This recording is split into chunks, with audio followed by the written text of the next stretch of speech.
Okay, so I think we're going to start here as an Asura Guardian, so we can see some of the Guardian skills, and we can see some of the Asura animations. Now with the Asura have always been one of our more lighthearted races. We want them to be a little bit sillier, you know, that sort of thing, and so their animations reflect that. You know, they've got a lot of character. We've actually come in right with our special demo opportunity, where we're going to get to fight one of our sort of highish level bosses. Again, one of the dragons in the game. You can see some Sylvari there as well. The story of this area is the area is home to the Hylek, which are frog people, and they're very close to, you can see one of them there, they're very close to the minions of Zaitan, and the minions of Zaitan have been destroying them and driving them back, and the player organization known as the Vigil, as well as Sylvari Wild Hunt members, have come here to help the Hylek and try to keep the undead from taking over completely. And so this is one of the key battles that happens in this thing.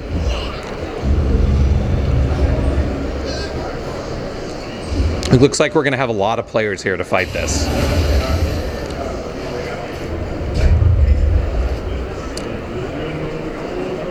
Good luck. Okay, over the water.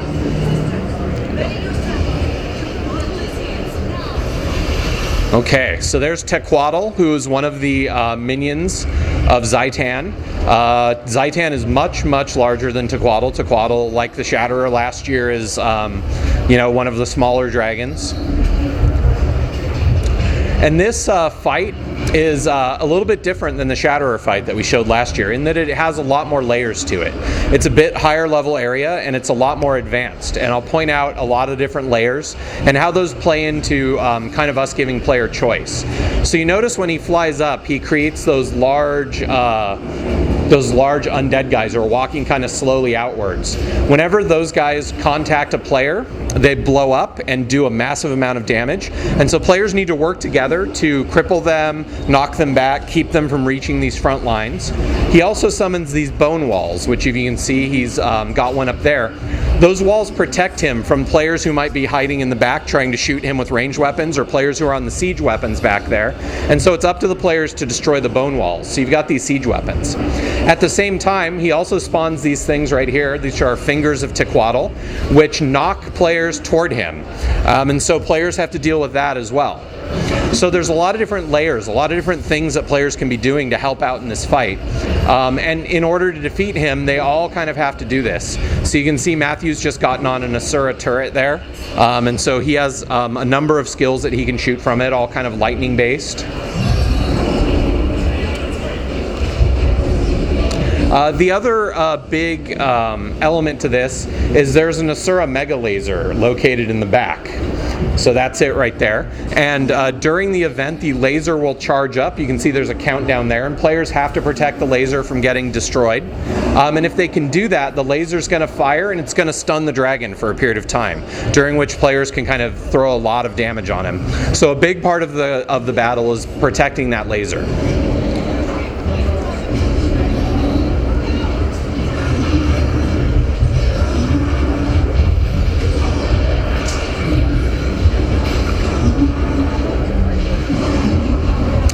Turn towards the laser when it fires.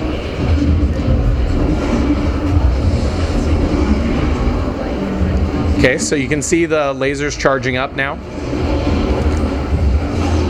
It fires and stuns him, and so now players can go in and do a bunch of damage to him.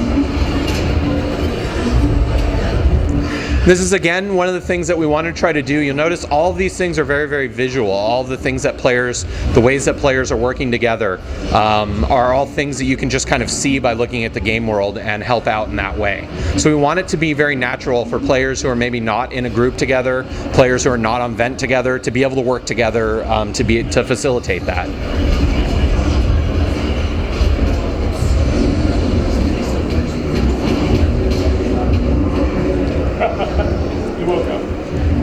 Yeah, we'll see if someone comes along and revives you.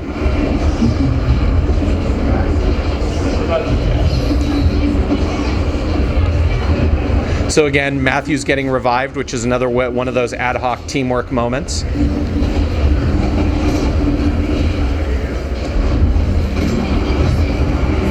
And as you can see here, once again, this event scales like any other. So it looks like we've got a good 50 players here, something of that nature.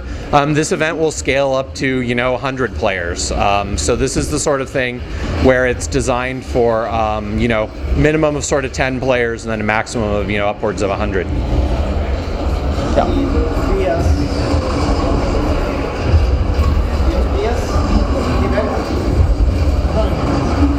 No? Okay.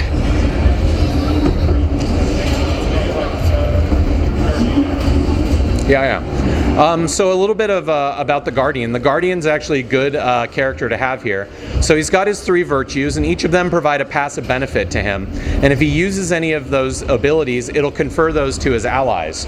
So if Matthew wants to, this is actually maybe a good time to do it. He can hit those, sacrifice the ability from himself, and help all of his teammates. You can also see there are some healing kits that a engineer has put down, so if Matthew's hurt, he can run over those.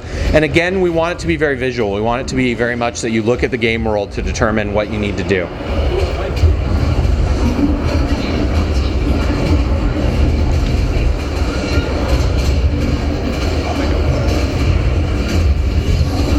Okay, he's just picked up a flamethrower that some player has left behind. Now he's able to use that.